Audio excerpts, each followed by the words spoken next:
Donc, on est arrivé hier au passage on a parlé du fait que quand un animal était tué de mort accidentelle et pas par la shrita, ça le rendait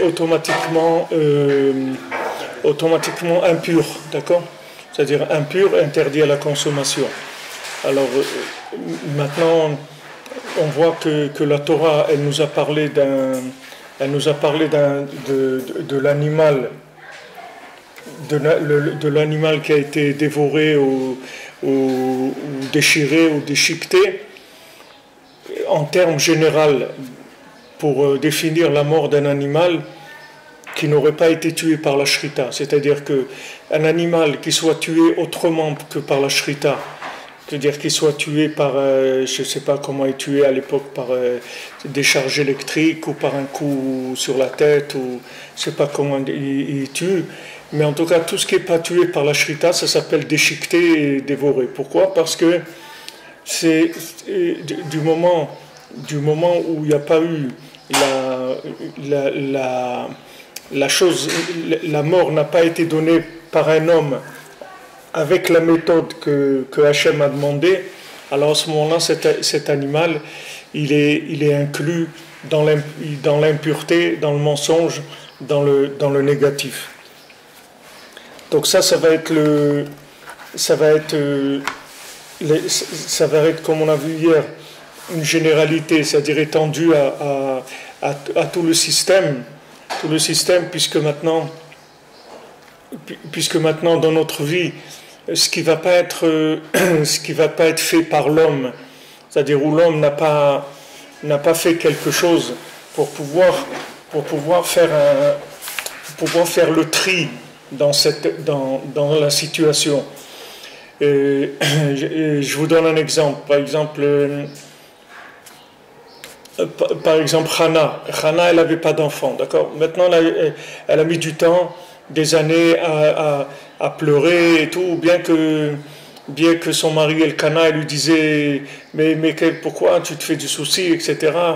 Et elle, tout le temps, elle pleurait pour avoir des enfants. Donc quand elle a eu Shmuel Hanavi, ensuite elle l'a donné au Mishkan de Shiloh, et là il y avait Elia Cohen, et à un moment il y a eu un problème, c'est-à-dire que Shmuel, il a dit une halakha devant Eli qui était son maître, et il n'avait pas le droit, donc il y avait un problème, et il voulait normalement le tuer, et parce qu'il était condamnable à mort. Alors Hannah, elle a dit non, elle a supplié, tout ça, elle lui dit mais je vais te donner un autre enfant, la même chose que je t'ai fait la bénédiction pour celui-là, je te ferai une bénédiction pour avoir un autre. Elle a dit non, celui-là je veux celui-là parce que celui-là j'ai beaucoup prié pour lui. C'est-à-dire je l'ai eu par la prière. Alors maintenant, quelle nafkamina, quelle différence il y a si maintenant Elia Cohen lui donne un enfant avec une bénédiction et elle a obtenu cet enfant par la prière. Pourquoi elle dit non, celui-là je l'ai obtenu par la prière, c'est pas la même chose. Ça veut dire que maintenant, quand la chose vient et que maintenant il y a eu une participation de l'homme pour provoquer la chose. Et la participation la plus grande qui existe de l'homme, c'est en priant Hachem. Parce que quand tu pries Hachem, quand tu demandes la chose à Hachem, tu es dans le top de la ishtadlut. C'est-à-dire comme il dit le Chazon Ish, il n'y a pas une plus grande ishtadlut. Il n'y a pas une plus grande ishtadlut que la tfila. Pourtant on dit, mais la tfila c'est pas une ishtadlut. C'est-à-dire que quand on parle d'ishtadlut, je ne sais pas comment on traduit ishtadlut en français, mais ça veut dire qu'on fait ce qu'il faut faire pour arriver à la chose. C'est-à-dire on a été mishtadel, c'est-à-dire on a fait notre participation en nous. Et pourtant, c'est le Chazon Ish, je te dis que la prière, c'est la plus grande ishtadlut qui existe. Ça veut dire que la prière, c'est quelque chose de concret. C'est pas quelque chose de mystique. C'est quelque chose de concret. C'est-à-dire, c'est un moyen concret d'obtenir les choses. Donc maintenant, quand tu obtiens quelque chose par la prière, tu l'as obtenu par le meilleur moyen de tri et de participation qui existent dans le monde. C'est-à-dire que maintenant, même si tu as réfléchi et tu es tombé sur le bon choix, c'est-à-dire, disons que maintenant tu as réfléchi comme Hana maintenant Eli lui dit, je vais te faire une bénédiction, tu vas avoir un autre fils. Elle lui dit, non, non, moi je veux celui-là, je veux garder celui-là Shmuel parce que celui-là j'ai prié pour lui. C'est-à-dire que maintenant, c'est pas la même chose. Tu vas me faire une bracha, je vais voir, ok, mais le niveau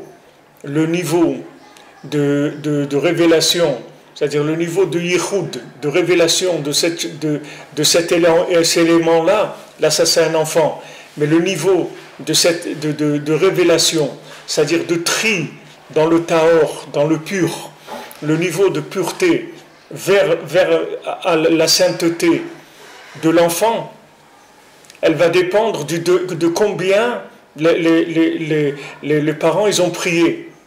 Plus il va y avoir de la prière, et plus le niveau de l'enfant, quand il va arriver, il va avoir déjà un niveau de sainteté qui est déjà élevé. Parce que la prière par laquelle il a été obtenu, c'est-à-dire le fait qu'on a obtenu avec de la prière, ça fait que tous les tris qui devaient se faire entre le sheker et le émet, entre la vérité et le mensonge, c'est-à-dire entre la pureté et l'impureté, tous les tris, ils ont déjà été faits en aval. C'est-à-dire que ça a été déjà fait. Quand l'enfant est né, il est déjà à un niveau de tri, c'est-à-dire il a été déjà énormément nettoyé, si on veut, de l'emprise du mensonge. Pourquoi ? Parce qu'on l'a obtenu par la prière. C'est pour ça que les Havot, ils n'avaient pas d'enfants. Pourquoi les Havot, ils ont eu des difficultés à avoir des enfants ? C'était long, il fallait qu'ils prient beaucoup. Ils ont attendu. Pourquoi le premier juif qui est né, il a fallu que ses parents aient 100 ans pour qu'il naisse. Pourquoi Yitzhak il est né à l'âge de 100 ans? Pourquoi il n'est pas né à l'âge de 20 ans et Abraham et Sarah, ils ne sont pas mariés à né 40 ans, ni 50, ils sont mariés jeunes. Pourquoi il a fallu attendre qu'ils aient 100 ans pour avoir le premier juif? Parce que ce Yitzhak-là, il devait être dans un niveau de pureté au maximum de ce que peut être un être humain sur terre. Le maximum. Pourquoi ? Parce que c'est le premier juif qui allait donner après naissance à tout le Ham Israël, tout le peuple d'Israël. Donc le premier, il fallait qu'il soit d'une pureté extraordinaire. Et d'ailleurs, Yitzhak, il était tellement pur qu'il était aussi d'une fragilité énorme. Parce que c'est comme le cristal. Vous voyez, le cristal, c'est pur, mais c'est très fragile aussi. C'est très très fragile, ça se casse très facilement. Yitzhak, il n'avait pas le droit de sortir d'Eretz Israël. C'est le seul des Havot, il n'avait pas le droit de sortir d'Eretz Israël. Il n'est jamais sorti d'Eretz Israël. Parce qu'il ne pouvait pas. Il ne pouvait pas être en contact avec l'impureté de Chutz La'aretz. Parce qu'il était d'un niveau de pureté énorme. Alors maintenant, dans tout ce qu'on fait dans notre vie, du moment où j'ai prié pour ça, nous on pense que, déjà quand on pense bien, on pense que la prière c'est un moyen pour obtenir les choses d'Hachem, c'est-à-dire c'est comme si on a utilisé la méthode qu'il fallait pour obtenir les choses d'Akadosh Baruch Hu et qu'on est en accord avec lui. Mais c'est pas que ça, c'est que la chose que tu vas obtenir, elle n'a pas la même qualité, même si c'est la même chose. C'est-à-dire que maintenant tu as acheté une voiture, par exemple. Maintenant, si tu as prié pour avoir une voiture et tu as acheté la voiture sans prier, la qualité de la voiture, je ne parle pas de la qualité de la marche du moteur, même ça aussi, mais je parle de la qualité de spirituelle qu'il y a dans la voiture, ce qu'elle va te donner comme possibilité spirituelle va être beaucoup plus grand quand ça va être obtenu par la prière. Parce que le fait que maintenant tu l'obtiens par la prière, tu fais les tris préalables, c'est-à-dire en amont. Avant que la chose elle vienne, tu l'as déjà débarrassé des emprises du mensonge. Quelle est la plus grande emprise du mensonge qui est ? C'est de croire que toi tu fais quelque chose. C'est ça la plus grande emprise du mensonge. Parce qu'il n'y a pas une plus grande séparation entre avant la création et après la création que de croire que Kochi ve'otsemiadi asuli et achayilazé, que c'est ma force et ma puissance qui m'ont fait cette réussite-là. Si quelqu'un dit, ben voyez, j'ai réussi dans ma vie. Il n'y a pas une plus grande emprise du mensonge et de la Touma que ça. Parce que, où il est Hachem là-dedans? Où il est Hachem dans ta réussite? C'est ta réussite à toi, elle ne nous intéresse pas du tout. Ta réussite, c'est un échec, puisque de toute façon, ta réussite, elle va se terminer. Même si tu t'appelles Bill Gates, tu vas finir dans un trou. Il n'y a pas. Si tu veux, tu peux te faire brûler, ou tu peux te faire jeter à la mer, ou tu peux dire, comme il y avait quelqu'un, et je crois que c'est une dame qui est décédée il y a quelques années, elle avait demandé que ses cendres, elles aillent sur la Lune, ou sur Mars, ou un truc comme ça. C'est-à-dire que c'était quelqu'un de très riche, elle voulait qu'après sa mort, alors ils envoient ses cendres dans l'espace, à un niveau... dans l'espace, qu'il les disperse là-bas, ou bien que ça aille dans l'espace. Ok, même si il fait ça, ça ne va rien changer du tout. Qu'est-ce que ça va changer? Il n'y a pas de continuité, c'est-à-dire que quelqu'un qui a construit quelque chose dans ce monde, avec Kochi ve'otsemiadi, c'est-à-dire qui a dit, voilà, j'ai réussi, je suis un homme d'affaires, je suis un homme intelligent, je me suis battu, j'ai travaillé dur, et j'ai réussi. Mais ça ne sert à rien, sa réussite, elle ne nous intéresse pas du tout, elle ne rentre pas du tout dans le processus de progression de l'humanité.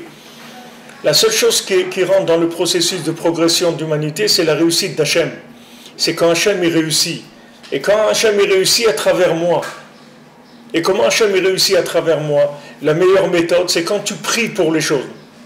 Quand tu pries pour les choses, alors maintenant tu enlèves tout ce côté-là de l'ego qui a fait que le monde il est séparé d'avant la création. Qu'est-ce qui fait que l'homme il se sépare de l'esprit d'avant la création? Parce qu'il croit qu'après la création, on peut se débrouiller, on peut cuisiner tout seul dans ce monde. Mais tu ne peux rien cuisiner dans ce monde, parce que tout ce que tu cuisineras dans ce monde, ça va être pourri, ça va se détruire. Tout ce que tu cuisineras de par toi-même avec tes forces, ça ira à la destruction, ça ne servira à rien. Parce que les seules choses qui se maintiennent, c'est les choses dans lesquelles il y a de l'éternité, il y a de la nitzriout. Et pour qu'il y ait de la nitzriout, il faut avant que le concept il commence, Birlal. Avant la conception de la chose, il faut déjà mettre Hachem. Une fois, il y avait le Rav Israël de Sarcelles. Le Rav Israël de Sarcelles, il venait souvent à Aix-les-Bains. C'était un élève, un ancien élève de la yeshiva d'Aix-les-Bains. Mais il venait des fois en vacances comme ça à Aix-les-Bains. Alors une fois, il était en vacances, il y avait des mariages. C'était même à l'époque de mon mariage, il y avait un mariage de quelqu'un de la famille quelques jours après. Et il avait parlé au mariage. Et il a dit qu'il avait amené un grand chidouche, c'est-à-dire qu'ils avaient trouvé à l'époque quelque chose de révolutionnaire, que l'éducation de l'enfant, elle commence dès la naissance. Il ne faut pas croire que quand l'enfant il a 3 ans, ou 5 ans, ou 6 ans, qu'il faut commencer son éducation. Dès que l'enfant est né, tout de suite, il commence à vouloir diriger dans la maison des trucs et tout, il dérange, il ne faut pas croire que parce que c'est un petit bébé qui vient de naître, qu'il est innocent, comme on dit. Il n'est pas innocent, c'est-à-dire qu'il est tout de suite actif. Alors lui, il avait rapporté ça à Rav Israël, et il avait dit chez nous, alors c'était une psychologue ou un psychologue qui avait trouvé ça, c'était quelque chose de très grand à l'époque. Alors lui, il a dit chez nous, l'éducation de l'enfant, elle commence 9 mois avant la naissance. 9 mois avant la naissance, on commence à éduquer l'enfant déjà. Qu'est-ce que ça veut dire? Ça veut dire, comment on l'a conçu, c'est ça l'éducation. Parce que si maintenant l'enfant, tu l'as conçu avec de la prière, tu l'as construit avec de la pureté et de la prière, qu'est-ce qui va se passer? L'enfant, à la naissance, tu lui as enlevé déjà les atomes crochus avec la Touma. En tout cas, tu lui as enlevé le maximum de ce que tu pouvais enlever. Il y a le zoom. On marche tout ça, je sais pas. C'est un nouveau chidouche.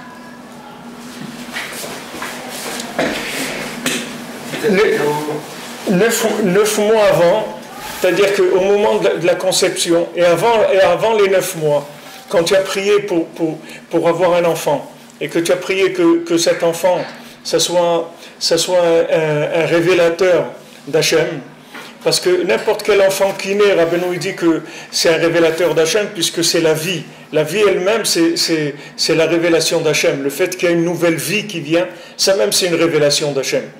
Mais quand maintenant tu as prié avant, qu'est-ce que tu as fait comme Chana? Elle a dit non, moi je veux Shmuel, je veux garder Shmuel, parce que j'ai prié pour lui. Ça veut dire que maintenant, il a un potentiel qui est énorme, parce que j'ai prié pour lui, donc je l'ai déjà séparé du mensonge, de l'impureté, déjà avant sa naissance. C'est-à-dire quand il est né déjà avec des attirances pour le bien, avec des attirances pour Hachem, et débarrassé du mensonge. Tandis que maintenant, plus l'enfant il va naître avec une conception de croire que c'est nous qui faisons l'enfant, et en plus s'il est dans un concept de plaisir, etc., alors l'enfant il aura plus de difficultés, ça va être plus difficile pour lui. Ça va être beaucoup plus difficile, ça va lui faire des difficultés, c'est-à-dire qu'il aura déjà des prédispositions au mensonge. Alors ça, je vous donne un exemple, mais ça c'est pour tout ce qu'on fait, c'est pas que les enfants. C'est le manger, c'est dormir, c'est travailler, l'argent surtout, tout. Regardez Rabbeinu ce qu'il dit pour l'argent. Il dit que l'argent c'est tellement quelque chose de terrible, terrible que quand tu vas travailler, quand on te dit tu vas travailler, tu vas travailler pour bien gagner ta vie, tu dis non, moi je vais travailler que pour donner à tzedaka, c'est tout. Moi je travaille pas pour moi. Parce que maintenant, tu peux même pas dire que tu travailles pour ta parnassa. Parce que déjà que tu dis que tu travailles pour ta parnassa, tu es déjà rentré dans l'endroit où ça devient tangible, et déjà tu es déjà apte à la pureté qui va vers l'impureté. Même l'argent, c'est du noga. Et là, je ne sais pas ce qu'il y a, ça fait. Ça n'a rien.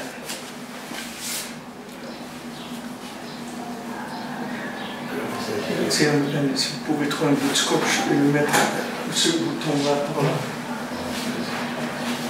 Un scotch?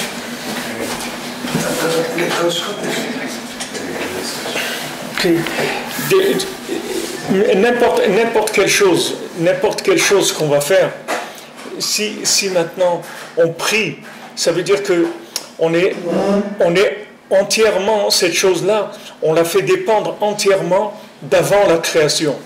C'est-à-dire on la met dans le niveau d'avant la création. Puisque maintenant je suis en train de prier, c'est-à-dire que maintenant je fais appel aux forces des mondes supérieurs, c'est-à-dire je demande de l'énergie des forces supérieures pour faire ce que j'ai à faire maintenant. Ça, comme ça.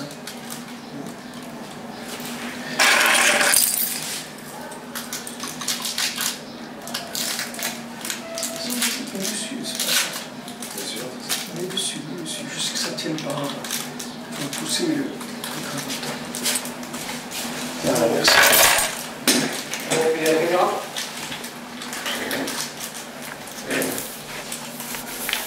Ok, c'est-à-dire que maintenant, le fait que maintenant je me suis référencié à la prière, c'est-à-dire j'ai utilisé la prière pour faire la chose, alors je me suis adressé tout de suite avant la création. Je dis non, je vais m'adresser directement au Créateur, à la source de la création, comme ça j'ai pas de problème. C'est-à-dire que je vais éliminer déjà tous les concepts qui sont des concepts de ce monde, puisque la chose elle-même, je l'ai conçue par la prière. C'est-à-dire que maintenant je vais travailler, Rabbeinu il te dit tu veux travailler?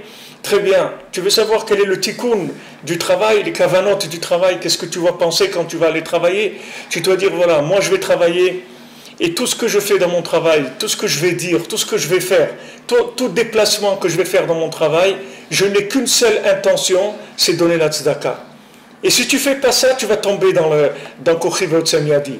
Parce que c'est tellement fort, l'argent, c'est là, c'est ce qui est tellement après la création, c'est-à-dire c'est ce qui est l'indépendance, ce qui est le plus indépendant, c'est-à-dire entre l'individu indépendant, comme ils ont mis une petite photo de Trump là quand il est venu au Kotel, et ils ont mis une photo de lui qui prie au Kotel avec une petite bulle. Il dit Hachem, c'est Donald, je peux aider en quelque chose, qu'est-ce que je peux faire? Tu comprends? C'est-à-dire il vient, il demande à Hachem qu'est-ce que lui, Donald, il peut faire pour Hachem.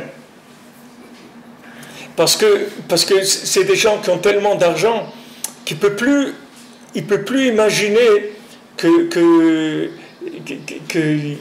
il va dépendre de quoi que ce soit, puisqu'il fait ce qu'il veut, il achète ce qu'il veut, il mange ce qu'il veut, il fait ce qu'il veut, il se déplace quand il veut, il a son avion, il a ses trucs, il a ses immeubles, il fait ce qu'il veut, c'est tout.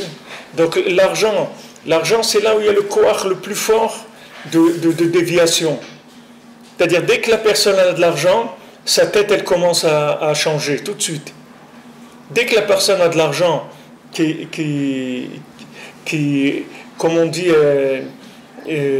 comment c'est ce proverbe qui dit bien mal acquis ne profite pas, quelque chose comme ça. C'est-à-dire, ce qui a été mal acquis, ça ne profite pas. Qu'est-ce que ça veut dire ça a été mal acquis? Ça veut dire ça a été acquis pas par de la prière. Tu n'as pas dit moi je veux gagner pour donner la tzedaka. Tu as dit je veux gagner pour prendre. Ah, tu veux gagner pour prendre, Vaikar Korach. Tu veux prendre, tu veux prendre quoi? Il n'y a personne qui va prendre dans ce monde puisque lui-même on va le prendre. Et à un moment on va le ramasser à lui. Donc qu'est-ce qu'il a pris? Il n'a rien pris. Qu'est-ce que tu as pris? Toi-même on va te prendre. Alors tu as pris quoi? Tu n'as rien pris. Alors l'argent c'est tellement fort que Rabbeinu il te dit que la seule manière d'arriver à rentrer dans le monde du travail sans se faire attraper par le mensonge, c'est de dire avec ta bouche, voilà, moi je vais travailler pour donner l'argent que je gagne. Il dit, mais alors ça veut dire, je prends rien, après je donne tout. Non, tu prends, tout ce que tu as besoin, etc., tu prends, il n'y a pas de problème. Mais ton intention, elle doit être faite que pour donner, c'est tout, pas pour prendre. Tu ne peux pas dire, je vais travailler pour bien gagner ma vie, etc., et puis après, bien sûr, si tu me donnes plus, alors je donnerai une partie à la tzedaka. Non, je vais travailler que pour donner à la tzedaka, c'est tout. Ça, c'est le but pourquoi je travaille. Maintenant, une fois que j'ai travaillé, alors je vais prendre aussi. Mais il faut que mon intention, ce que je vais annoncer avec ma bouche, dans ma prière, ça soit que pour donner. Parce que c'est tellement fort qu'on est obligé d'aller dans l'opposé. Même si c'est de l'absurde, c'est dans l'absurde, puisque maintenant, les massés, c'est pas vrai, puisque une partie de ce que tu vas gagner, tu vas prendre pour vivre, ça fait rien. Ça fait rien. C'est-à-dire que dans la halakha, c'est comme ça. Dans la halakha, il y a beaucoup de cas dans la halakha où tu peux faire quelque chose et avec une intention et tu l'utilises dans une autre intention aussi. Mais ça ne change pas le fait que le statut, il reste dans l'intention première de ce que tu as fait. Parce qu'on dit, mais Stama, c'est pour ça qu'il a fait. Quelqu'un est rentré dans une souka, et c'était Soukot. Il est rentré dans une souka, et il a vu une souka ouverte, et il y avait une bouteille d'eau, et bon, il est rentré, il a bu un verre d'eau, il est parti. Alors on dit, Mistama, il est rentré pour être Mekayem, la mitzvah de souka. Ah, il l'a pas dit, mais ça fait rien, puisque c'est Soukot, alors on suppose que c'est pour ça qu'il est rentré. C'est-à-dire, on lui donne cet accréditif, là. Il y a beaucoup de fois où on donne à la personne quelque chose qu'il n'y avait pas, qu'on ne voyait pas dans la métiout, c'est-à-dire dans la réalité de la chose. Maintenant, quand tu vas travailler, tu dis, je vais travailler pour donner un tzedaka, alors on comprend bien, hein, sous-entendu, que c'est sûr que tu vas manger, parce que si tu ne manges pas 7 jours, hein, tu vas mourir. Alors qu'est-ce que il n'y a plus de tzedaka, il n'y a plus rien. Donc c'est sûr que tu vas prendre ce que tu as besoin pour manger, t'habiller, etc. Et que tu vas, mais seulement ton intention, c'est pas ça, on ne parle pas de ça. On parle maintenant on va directement au but. Tellement c'est fort l'argent, tellement on a peur du mensonge qui va se prendre dans l'argent. Techniquement, on ne peut pas épargner alors. Hein? Techniquement, on ne peut pas épargner. Tu peux épargner techniquement, mais si maintenant il y a quelqu'un qui a besoin, ça dépend pourquoi tu épargnes. Si tu épargnes pour marier tes enfants et tout, ça fait partie de ta parnassa. Mais maintenant, si tu as de l'argent de côté et quelqu'un il a besoin que tu lui prêtes, alors tu dois lui prêter. Sinon, tu es ouvert sur un lave de la Torah. Im kesef talve talmi, c'est-à-dire que tu as une obligation de prêter si tu as de l'argent de côté. Bien sûr, avec toutes les garanties et tout, pas stam, mais tu as une obligation de prêter. Ici, il y a des gmachim, il y a des caisses de prêt qui ont des millions de dollars, mais c'est pas eux, c'est des gens qui les mettent. Des gens, par exemple, ils ont de l'argent, ils auront besoin dans un an, alors ils les mettent là-bas pour un an, cet argent, pendant ce temps-là, il fait des prêts, des trucs et tout, et quand la date venue, il lui rentre son argent, et il donne des garanties. Et là, il a fait tourner l'argent. Il n'a pas gardé pour lui. Il n'a pas mis de côté. C'est pour ça que ça s'appelle zouz, zaz, parce qu'il bouge. Ça bouge. Il faut qu'il bouge tout le temps. Tout le temps, il bouge l'argent. Il faut tout le temps qu'il soit en mouvement. Mais l'argent, c'est ce qu'il y a de plus dangereux au niveau du sheker. Donc maintenant, c'est pour ça qu'il te dit que n'importe quel animal qui n'est pas né par la shrita, c'est-à-dire que ce n'est pas un homme qui l'a hein? Pas mort, pardon. N'importe quel animal qui n'est pas mort, qui n'a pas été tué par la shrita, que ce n'est pas un homme qui a fait l'abattage, il est considéré comme ayant été déchiqueté par une bête sauvage. Il dit, mais il n'est pas mort comme ça, il est mort, il était malade.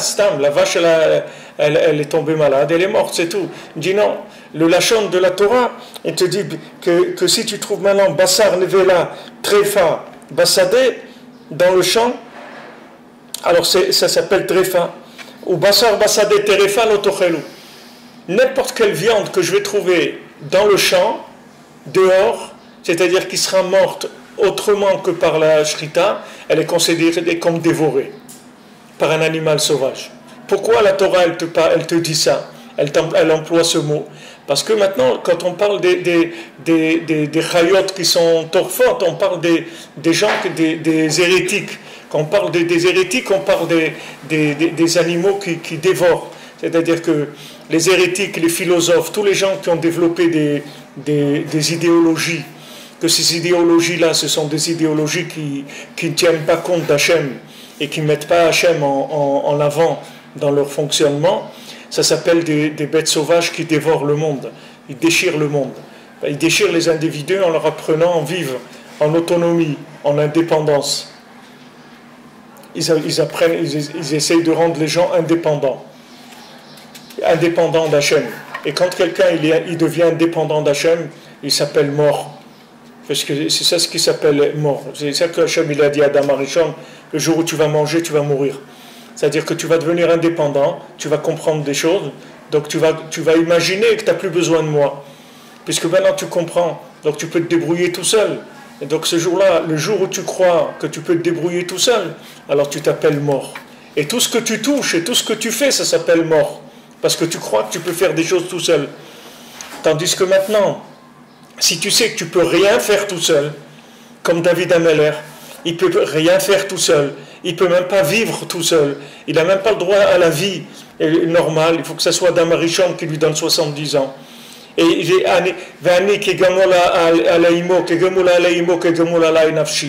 moi je suis comme un petit bébé dans les bras de sa maman. Qu'est-ce que c'est un petit bébé dans le bras de sa maman? Elle en fait ce qu'elle veut, la maman.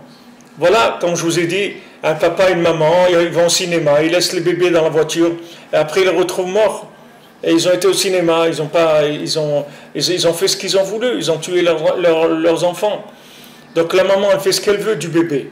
Il faut que l'homme, il soit dans la même chose avec Hachem.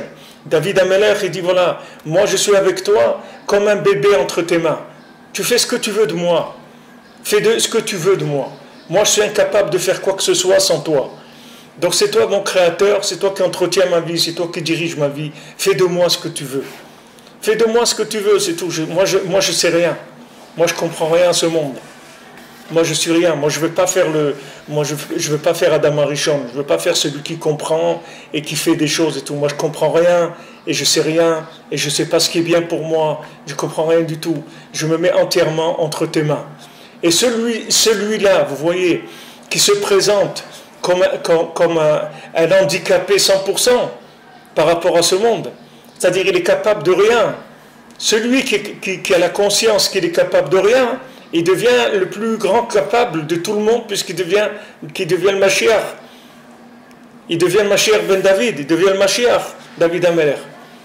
Il est Chai Vekayam, il devient éternel. D'où il devient éternel? Parce qu'il a choisi de vivre que par alimentation des mondes de l'avant la création. Que par alimentation d'avant la création. C'est comme s'il a un cordon ombilical. Alors, avant la naissance, il y a le cordon ombilical. Le bébé, il n'a pas besoin de manger, il n'a rien. Il a un tuyau, ça rentre directement. C'est tout, il n'y a pas de problème. Il est tranquille, il n'a pas de problème. Dès qu'il sort dans l'air de ce monde, ça y est, ça commence l'indépendance, séparation. Ça commence, voilà, maintenant il faut faire quelque chose pour manger, ça y est, ça a commencé. Mais si maintenant tu décides de ne pas couper le cordon ombilical, c'est-à-dire de continuer à vivre en connexion avec Hachem pour tout, et que dès que tu as quelque chose, tu as l'habitude automatiquement, par réflexe normal, de t'adresser à Hachem, alors tu n'as pas de souci. Tu vis pas avec après la création. Tu vis que avant la création, tu vis pas avec après la création. C'est-à-dire que tout ce que tu fais, même s'il fait la guerre, David Ameller c'est un grand guerrier, mais c'est pas un guerrier avec sa force à lui. C'est pas un guerrier avec sa décision à lui. C'est pas un guerrier qui utilise son énergie. Il n'utilise que l'énergie d'Hachem. Donc c'est un guerrier qui est très fort. Puisque quand avec une lance, David Ameller, il pouvait transpercer 800 personnes. Avec un coup de lance, tellement il était fort. David Ameller, il n'était pas fort de lui. Lui, il n'avait aucune force. Mais seulement, il a découvert comment on fait pour vivre dans ce monde avec le cordon ombilical dans l'autre monde. Donc, il est arrivé au maximum d'énergie que quelqu'un peut avoir dans ce monde. Tandis qu'est-ce qu'ils font les gens? Ils tournent en circuit fermé. Ils tournent dans la médiocrité, dans la petitesse, puisqu'ils utilisent que les éléments de ce monde pour se donner de l'énergie. Ouais, je vais faire comme ça, un truc. Et la base, c'est la pensée, l'intelligence. Donc il va développer avec l'intelligence, il va faire des affaires, il va faire une start-up, il va faire des trucs, etc. Il va faire plein de choses avec son intelligence. Il va arriver à des choses extraordinaires, c'est réussi. C'est réussi, voilà, il a fait une start-up, il a vendu 70 millions de dollars, il a fait WhatsApp, il a vendu je ne sais pas combien. Ok, c'est super et tout. Mais ce bonhomme-là, il ne sait pas ce qu'il aurait fait si au lieu de faire les choses avec sa tête, je ne sais pas, hein, WhatsApp ou truc, peut-être qu'il a fait qu'avec de la tefila, je ne le connais pas, le monsieur qui a fait ça. Mais si maintenant, quelqu'un, il fait quelque chose avec de la tefila, avec de la prière, sa chose, elle non seulement, c'est la plus grande réussite matérielle qui est, puisqu'il y a l'intervention divine dans la chose, mais en plus, elle s'inclut tout de suite dans l'éternité. C'est fini. Elle devient indestructible. On ne peut plus la détruire. Vous voyez le mur le kotel, jamais il sera détruit. Pourquoi il ne sera jamais détruit? Parce qu'il a été construit avec des larmes. Il a été construit avec de la prière. C'est construit avec des larmes, c'est construit avec de la prière. Jamais ça se détruit. Si vous voulez vous garantir quelque chose, que ça marche bien, alors il faut pleurer. Il faut pleurer avant. Il faut pleurer avant, il faut demander à Hachem. Vous voulez qu'un mariage il marche, il faut pleurer avant. Vous voulez qu'un enfant il soit bien, il faut pleurer avant de le concevoir. Vous voulez réussir dans vos affaires, il faut prier avant. Et la journée c'est la même chose. Tu veux réussir ta journée, tu veux qu'elle soit bien, alors tu te lèves avant. Tu te lèves avant qu'elle commence. Et tu demandes à Hachem, Hachem, voilà une journée qui va commencer. Qu'est-ce que je vais faire de ma journée? Comment je vais faire pour que cette journée elle soit selon ta volonté, que je ne fasse pas de bêtises, que je ne souffre pas, que je ne rencontre pas des gens qui vont faire des problèmes, que je manque de rien, et de prier pour toute l'humanité, de prier pour soi. Alors on a prié, on a commencé la journée déjà. Donc la journée elle est arrivée, elle a été déjà cuisinée avant. Elle vient, elle est déjà, c'est du traiteur, c'est pas des choses à faire. Elles ont été déjà préparées les choses. David Amelech, il dit, c'est moi qui réveille le matin, c'est pas le matin qui me réveille. Quand le matin vient, c'est moi qui ai réveillé le matin. Parce qu'avant que le matin vienne, moi je me suis déjà levé, et la journée, je l'ai préparée déjà, avant. Avant, comme on dit pour Haman, quand Haman quand il a fait le mât, et le mât pour vouloir pendre Mordechai, alors il dit sont venus les shkalim des bénis Israël, ils ont déjà devancé ce que toi tu as voulu faire. C'est-à-dire qu'Hachem, il nous a déjà donné une mitzvah comme on dit, en prévision du mal que Haman il allait vouloir nous faire. Et avec ça, il a fait qu'on a déjà vaincu Haman. Avant qu'il commence, avant qu'il naisse, Haman, il était déjà vaincu. Il était déjà vaincu. Parce qu'Hachem nous a donné déjà, et les Magdim Refoua la Maka, Hachem nous a donné le médicament avant que vienne la maladie. Donc la maladie, elle est déjà guérie. Avant que ça commence, elle est déjà guérie, la maladie. Ça veut dire que maintenant, plus tu devances la vie, plus tu devances l'action, c'est-à-dire tu fais que l'action, c'est la dernière chose que tu fais, c'est l'action. C'est mamash l'étape finale. C'est-à-dire tout ce que tu as fait, c'est la préparation de l'action. Et plus tu as préparé l'action, et plus l'action elle va être parfaite. La perfection de l'action, elle se voit, elle s'analyse dans sa préparation, pas dans le résultat. Le résultat, ça ne nous intéresse pas tellement. Nous, ce qui nous intéresse, c'est comment on va arriver à ce résultat. Les moyens qu'on a utilisés. Est-ce qu'on a utilisé des moyens où il y a du mensonge qui peut s'attraper? Alors ce mensonge-là, une fois qu'on va mettre les choses en place, tout de suite le mensonge il va arriver, il va nous attraper. Ou bien non, on a préparé la situation avec la prière, donc quand la situation arrive, elle est déjà prémunie, c'est comme un vaccin. C'est comme un vaccin. Comme quelqu'un dit, oh, moi ça y est, je fais plus, je suis vacciné. Hein. Moi, les vacances au bord de la mer, je suis vacciné. Hein. J'ai été une fois, et bon, ça y est. Ça veut dire que quoi? Ça veut dire que le fait qu'il a vécu cette chose-là, ça lui a donné une date, une conscience qui lui a permis de décider pour l'avenir ce qu'il allait plus faire déjà. Alors, on peut se faire vacciner avant de venir dans le monde. On peut arriver avec tous les vaccins déjà. On peut se faire vacciner tous les matins. Il y a un traitement, on fait tous les vaccins pour les maladies qui vont venir dans la journée. De manière à ce que tout ce qui va se passer avec moi dans la journée, je sois déjà vacciné. C'est-à-dire qu'on va m'éviter les mauvaises rencontres, on va m'éviter les mauvaises situations, on va m'éviter les situations qui vont me rendre triste, qui vont me faire des problèmes.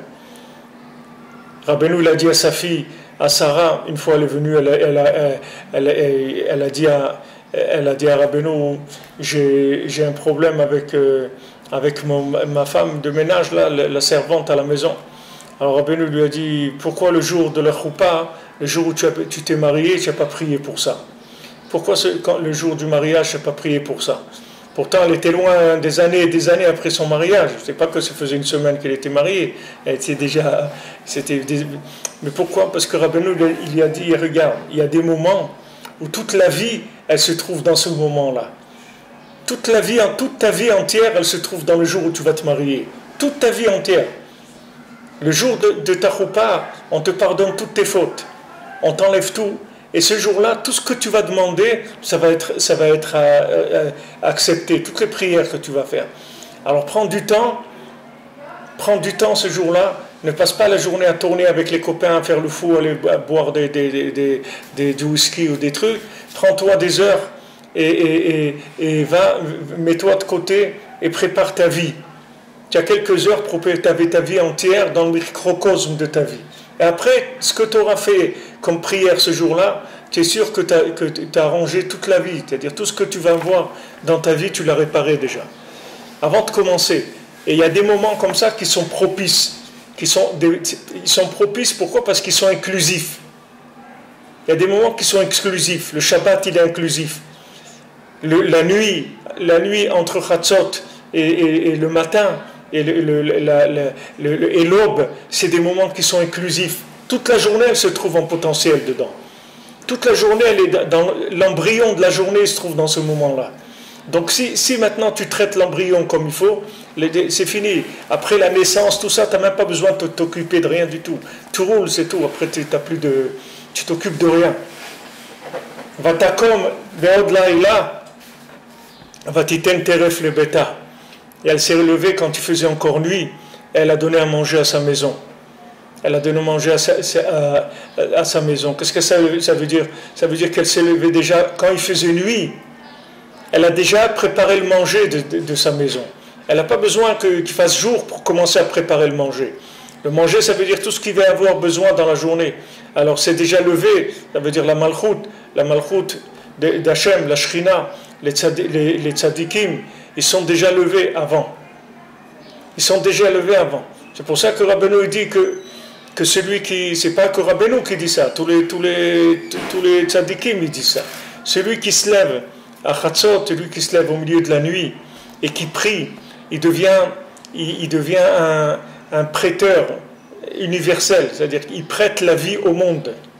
Comme on a vu dans le Sipur Massir, dans le troisième mendiant, qu'on voit que lui, il cherchait les recettes de Hémet, c'est-à-dire il cherchait dans le monde des vrais chassadim, de la vraie bonté, de la bonté désintéressée, des chassadim de Hémet. Il cherche des gens qui font du chesed de Hémet, c'est-à-dire qui font de la bonté, mais une bonté qui est désintéressée. Alors on donne l'exemple, on dit qu'une bonté désintéressée, c'est une bonté qu'on fait avec un mort, puisqu'on n'attend pas ce qu'il nous le rende. Donc ça veut dire que quand on s'est occupé d'un mort, on lui a fait quelque chose et voilà notre ami Yehuda Mouyal et son papa Alav Shalom, Yelo Nishmato, Chaim Amram Ben Rachel Mouyal, son papa il est décédé il y a 2 semaines à Montréal, et lui il habite ici à Beth Shemesh. Alors sa maman et tout, elle a dit bon, on va l'enterrer ici, on n'a pas les moyens, mon fils, qu'est-ce que tu veux qu'on fasse et tout. Il a dit non, il n'y a pas, papa c'est en Israël, il n'y a pas, on l'enterre. Mais comment on va faire? Il dit je ne sais pas. Il m'a raconté combien de miracles il a eu, combien de miracles. D'abord quand il a voulu acheter la place pour son père à Beth Shemesh, la personne lui a dit écoute, c'est 2 places qu'il faut acheter, pas une, on vend que par 2 ici. Alors tu vas acheter ces 2 et il faut payer comptant, il n'y a pas de crédit. Il dit comment je vais payer 2, ça coûte très cher. Et c'est comme ça, c'est tout. Alors après il a été au bureau là-bas, il y avait une autre personne et il lui a dit mais moi j'ai pas besoin de 2. Il dit qu'est-ce que tu as besoin? Il dit je sais pas, j'ai pas les moyens pour acheter 2, je peux acheter que 1. Il dit bon ça va à même l'argent et truc et on va te faire 1. Alors il va à la banque pour demander un prêt. Maintenant lui et sa femme, ça fait 6 mois qu'ils ne travaillent pas. Ils n'ont pas de salaire qui rentre sur le compte, rien du tout. Alors bon, il a dit où je vais aller, de toute façon, je vais à la banque. Alors il va à la banque et il y avait une dame qui connaissait bien là-bas et tout. Elle était occupée avec quelqu'un. Donc il s'est mis, il a attendu, il a dit bon celle-là je la connais, elle est sympa, tout ça. Et sûrement, bon, avec elle je vais pouvoir discuter. Maintenant à côté il y avait un monsieur qui avait l'air super coincé, constipé comme ça, tout raide et tout truc, et son numéro il tombe sur celui-là, et il est obligé d'aller il dit bon celui-là c'est sûr que il n'y a rien à faire avec lui, il a l'air complètement fermé le bonhomme. Alors il va, oui c'est pourquoi, etc., qu'est-ce que tu veux? Il dit voilà, je voudrais un prêt, et il dit numéro de compte, il regarde le truc. Il dit, qu'est-ce que veut dire tu veux un prêt? Il dit, ouais, mon père est décédé et tout, c'est pour l'enterrer en Israël. Ah, c'est pour ton père? Excuse-moi, un truc et tout. Je demande au chef, tac, il revient 1 minute après, il dit, le prêt il est accepté, c'est bon, tu as l'argent sur ton compte, tu peux tirer l'argent tout de suite, pas de problème. Tu vois cette intervention divine, c'est-à-dire la main d'Hachem, comment Hachem il ouvre les portes, parce que la situation, elle a été déjà préparée. Elle a été déjà préparée. Bon, Hachem, c'est des gens, ils se lèvent la nuit, ils font des doutes. C'est des gens, ils se battent pour réussir leur vie. Et il a dit, non, mon père, je veux qu'il soit enterré en Israël. Je veux pas que mon père, il m'a fait que du bien toute ma vie. Bon, aussi, je veux qu'il finisse qu'ils soient enterrés en Israël. Je ne veux pas qu'ils soient enterrés à Montréal, je veux en Israël. Et bien qu'il n'y avait personne de la famille qui était d'accord, mais ils n'étaient pas contre, mais il n'y avait pas les moyens, c'est tout. Il s'est endetté pour des années et tout, mais voilà, il a enterré son père en Israël, il est content, parce qu'il sait, même si maintenant il va devoir rembourser le prêt tous les mois, tout ça, ça va passer. Les zouzes, l'argent, il bouge l'argent. Il bouge, ça va passer, tout ça, ça va passer. Mais la mitzvah que tu as faite, elle ne va jamais passer. C'est là l'éternel. C'est ça, c'est l'éternité. C'est pas un truc qui va passer. Alors, le mendiant, il cherche des chesed chez l'Emet. Quand tu fais de la bonté, mais une bonté que tu attends rien de ça.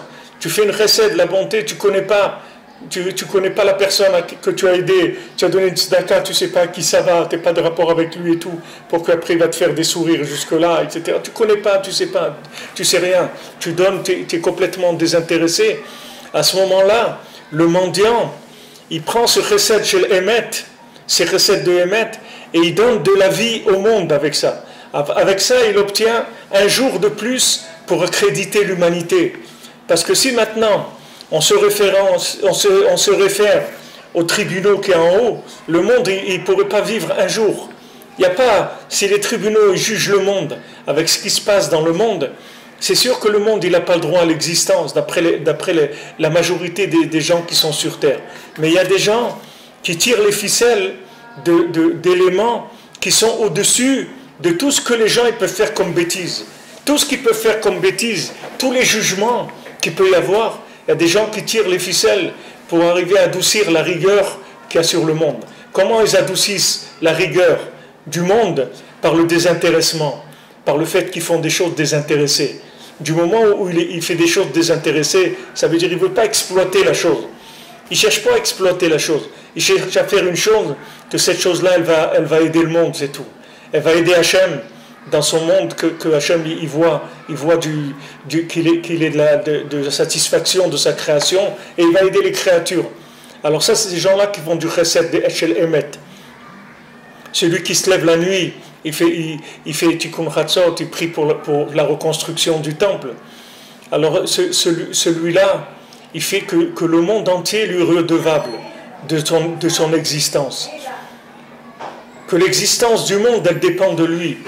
Pourquoi Hachem, il va continuer le monde? Pour qui? Pour Macron, il va continuer le monde. Pour qui il va continuer le monde?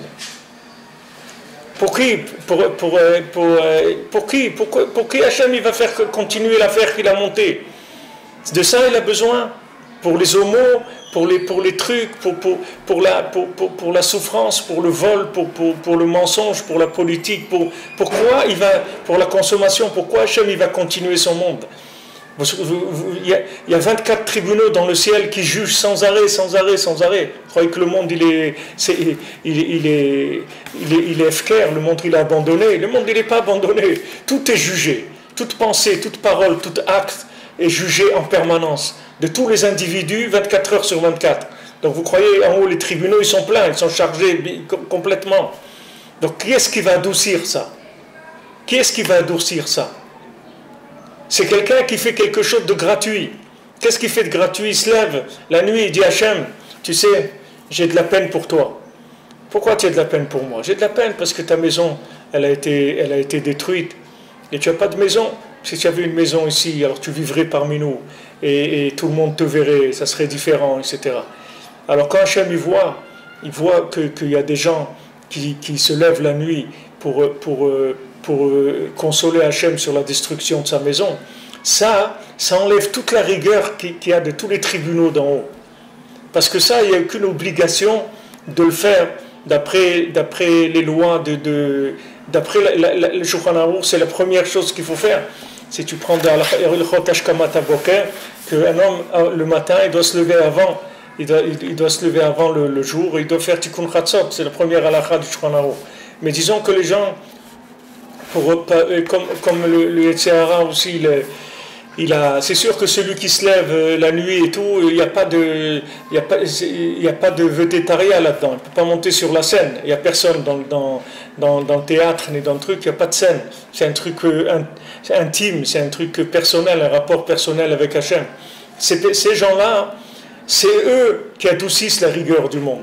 Hachem, il maintient le monde pour les gens qui se lèvent à ces moments-là et qui préparent la vie du monde. Et après, les gens, ils rigolent. Ils se lèvent et ils rigolent. Comme le maasé du Baal Shem Tov quand il était en Turquie, quand il était à Istanbul.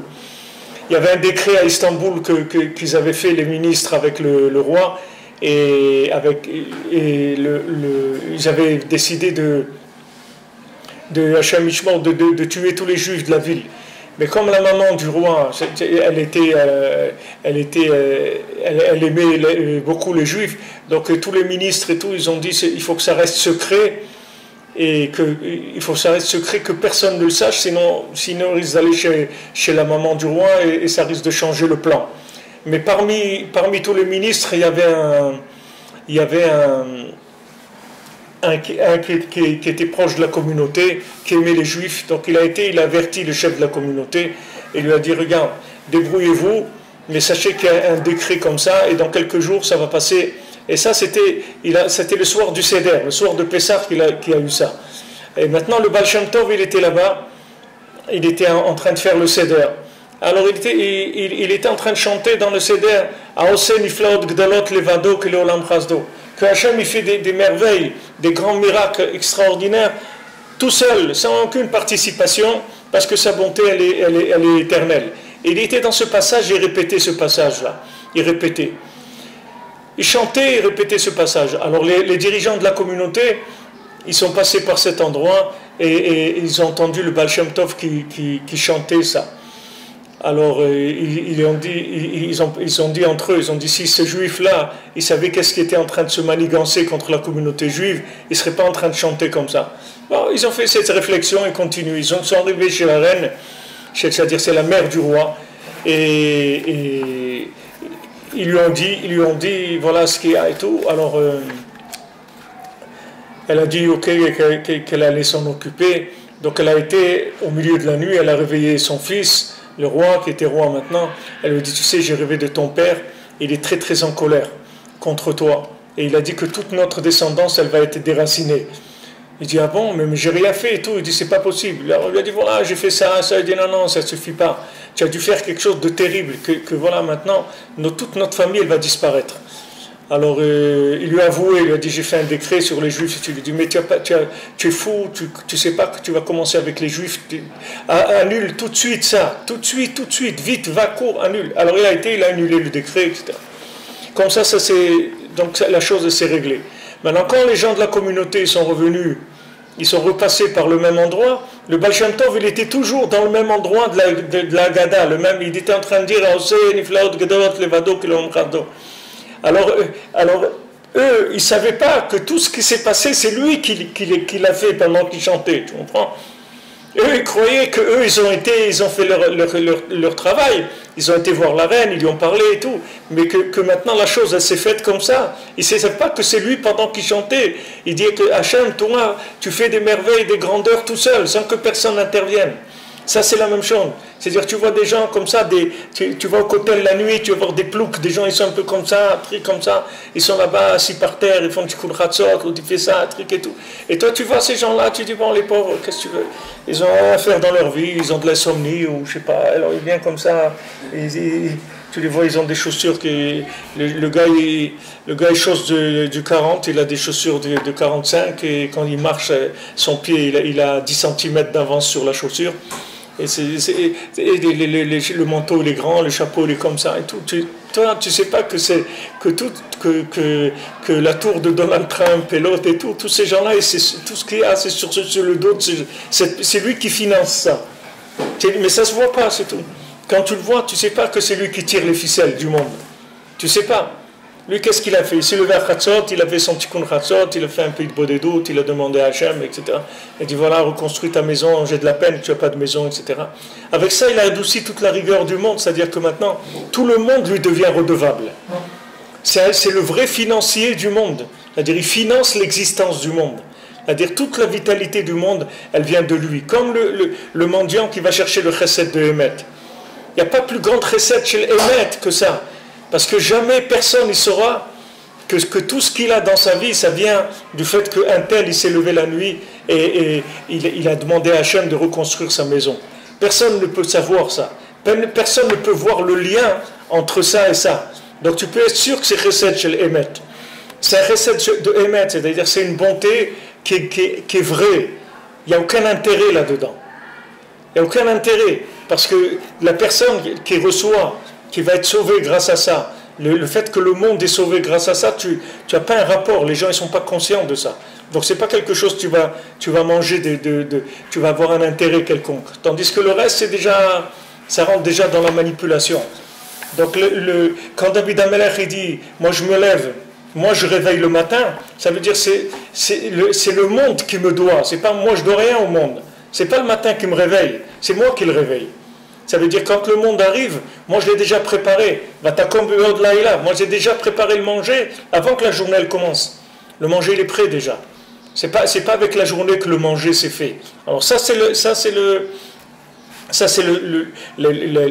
la conscience de préparer la vie avec les éléments qui permettent que ça va se passer le mieux possible. Plus tu te prends l'avance, c'est-à-dire plus tu devances la réalisation matérielle par de la prière, par la demande de la miséricorde, et plus la chose elle va se réaliser bien. C'est-à-dire qu'il n'y aura pas d'emprise du mensonge. Il y aura le moins possible d'emprise du mensonge. Tandis que maintenant, si quelqu'un il rentre dans le train en marche, dans la journée en marche, ou il rentre dans comme on dit, dans le feu de l'action, alors il y a beaucoup de mensonges qui est là déjà. Le mensonge il vient avec la journée. Avec la journée, ça commence à aller dans tous les sens. Ça part dans tous les sens. Mais celui qui a préparé déjà, alors sa journée, elle vient avec une emprise du sheker qui est moins grande. Puisque maintenant, cette journée, c'est Achar Abriya, après la création. Donc tu viens avant la création de la journée. Puisque Hachem il est Mechadesh Bechol Yom Tamid Betou Maaseh Bereshit. C'est-à-dire chaque jour, le Maaseh Bereshit, il est refait. Donc quand tu te lèves avant que le jour il commence, tu viens avant la création du jour. Et tu prépares que ce jour-là, il soit en accord avant la création. Pas qu'il parte après la bria avec la chisa du sheker qu'il y a dans la tahara. C'est-à-dire tu sors du monde de la tahara, tu rentres dans le monde de la kedusha. Pas de la tahara. Tu rentres dans la kedusha. La kedusha, ça veut dire que tu rentres dans tout ce qui est avant la journée. Et là-bas, c'est la kedusha, c'est pas tahara. La tahara, elle va commencer au lever du jour. Mais avant, ça s'appelle kedusha. C'est pas tahara. Parce que y a pas, le jour où il n'est pas là, il n'existe pas encore. Donc on se trouve avant la création du jour. Donc comme ça, on prépare le jour. C'est pourquoi nous, la journée, elle commence à la sortie des étoiles. Pourquoi la journée, elle commence pas le matin. Donc on ne parle pas de la journée à minuit. Donc on commence la journée, elle commence dès que les étoiles. Parce que le jour, pour nous, c'est que le résultat de la nuit. C'est pas le début du jour. Le début du jour, pour nous, c'est Yotzer Or ou Boré Chosher. Le Olam de la Bria, il est plus haut que le Olam de Yetzira. Et le Olam de Bria, c'est du Chosher. Yotzer Or, dans le Yotzer, dans Olam Yetzira, il y a de la lumière, ça vient de Olam Abria. Et cette lumière dans Olam Abria, c'est du Chosher. C'est de l'obscurité. C'est de l'obscurité qui est plus grande que la lumière. Parce que la lumière, elle vient de cette obscurité. Donc quand tu te lèves la nuit et que tu t'endeuilles sur le Korban du Beth Amikdash, tu pries, tu étudies, tu fais ce que tu fais, dans ce moment-là, tu es dans l'obscurité qui est la matrice du jour. Le jour, il va venir de cette obscurité-là. Parce que cette obscurité, elle est plus grande que la lumière. C'est comme tous les problèmes, les yéridotes que les gens ils ont et tout, c'est la même chose. La yérida de quelqu'un, quand quelqu'un il descend, c'est plus grand que quand il monte. Parce qu'il va monter en conséquence de comment il s'est comporté quand il est descendu. C'est dans la descente que tu prépares la montée. C'est pas le contraire. C'est-à-dire quand tu vas dans l'obscurité, c'est là où tu construis la lumière. C'est pas dans la lumière. La lumière, ça y est, c'est déjà de la révélation. Les choses elles sont bloquées déjà. Elles sont déjà en place. Mais quand c'est dans l'obscurité, c'est plus haut que la lumière. C'est pour ça que les neshamot qu'il y a aujourd'hui, qui viennent de Chalalapanoui, c'est des neshamot qui sont très très élevés. Mais qu'elles sont tellement élevées qu'elles sont dans l'obscurité. Elles ne sont pas dans la lumière. Elles sont plus élevées que les chamottes qui sont dans la lumière. Rabbi nous dit, il y a le tzaddik est le plus haut des tzaddikim, il ne fait pas des miracles. Il ne fait pas parce qu'il est tellement haut qu'il ne fait pas des miracles. Mais il y a des tzadikim qui sont plus bas, eux ils font des miracles. Parce qu'ils sont plus bas, ils sont déjà dans un monde où ils agissent sur la matière. Tandis que le tzaddik, il agit à l'origine même de la matière. Il agit aussi sur la matière, mais il agit surtout à l'origine de la matière. Quand Rabbeinu est parti on finira avec ça, quand Rabbeinu est parti à Ouman, alors il y a toute une histoire là-bas, parce que Rabbeinu, sa maison, Rabbeinu il était à Breslev, et il y a eu un incendie à Breslev, et tout le quartier où habitait Rabbeinu, sa maison, tout le quartier il a brûlé entièrement. C'était Shabbat, ils sont sortis, et ils étaient sur la montagne en train de regarder toutes les maisons qui brûlaient et tout, mais Rabbeinu il était Bessimcha, il n'avait pas un problème. Et après ils sont venus, ils lui ont dit, il y a une maison pour vous à Ouman. Alors Rabbeinu il est devenu comme ça tout rouge, très très très grande émotion. Et il a dit déjà, on dit ok, alors il a décidé de partir à Ouman. Donc ça c'était le 5 Iyar. Le 5 Iyar, Rabbeinu est parti à Ouman. Et après il est décédé le 18 Tishrei. Il est resté, c'est la période où Rabbeinu l'avait vécu à Ouman. Il n'a pas vécu longtemps, Rabbeinu. C'est la seule période. Là, c'est la période où Rabbeinu est resté à Ouman. Maintenant, dans ce voyage-là, normalement c'était Rav Naftali qui devait être avec Rabbeinu pour l'accompagner à Ouman. Mais Rabbi Nathan, il était là-bas, il voulait aller. Et Menachamaim Rav Naftali, il a dû aller quelque part, il a été retenu. Donc Rabbi Nathan, il a commencé à préparer la calèche pour Rabbeinu et tout, pour aller à... Et après, Rabbeinu, il lui disait rien, il le laissait, il préparait et tout. Et en fin de compte, il a accepté qu'il vienne avec lui, et qu'il vienne avec lui à Ouman. Et là-bas, si tu vois Rabbi Nathan, comment il parle de ce voyage-là, il dit tout le monde entier, tous les univers, tout l'avenir de tout le monde entier, il a dépendu de ce voyage que j'ai fait avec lui à ce moment-là. C'est-à-dire ce qui s'est passé entre tous les deux dans ce déplacement-là quand Rabbeinu est allé à Ouman. C'était la dernière année où Rabbeinu il a révélé beaucoup de choses. Rabbeinu l'a raconté cette année-là, les 7 mendiants, le Baltfila, le fils du roi, le fils de la servante qui était inversé. Tous ces Sipurim Masiot, Rabbeinu les a racontés dans la dernière année, dans l'hiver, pas quand il était à Ouman, mais dans l'hiver avant, c'est-à-dire dans la dernière année de sa vie. Et il dit que là-bas il s'est passé tout ce qui devait se faire et tout, ça s'est fait. Pour ça que Rabbeinu il travaille, Rabbeinu a dit j'ai terminé, j'ai terminé, parce que Rabbeinu a travaillé sur l'embryon de la chose. Maintenant tu vas voir le bébé, il va naître. Mais comment il a été conçu le bébé? Ça y est, il a été conçu. Le bébé de la Géoula, de Mashiach, la délivrance de l'humanité, elle a déjà été conçue, c'est fini, elle est réglée déjà. Seulement on attend que le bébé il pousse, c'est tout, qu'il grandisse, c'est tout. Mais c'est déjà fait. Maintenant, tous ceux qui s'occuperont du bébé pour le faire grandir, qui vont lui offrir des petits chaussons, un petit truc et tout, ils auront part à la Géoula. Bonne journée.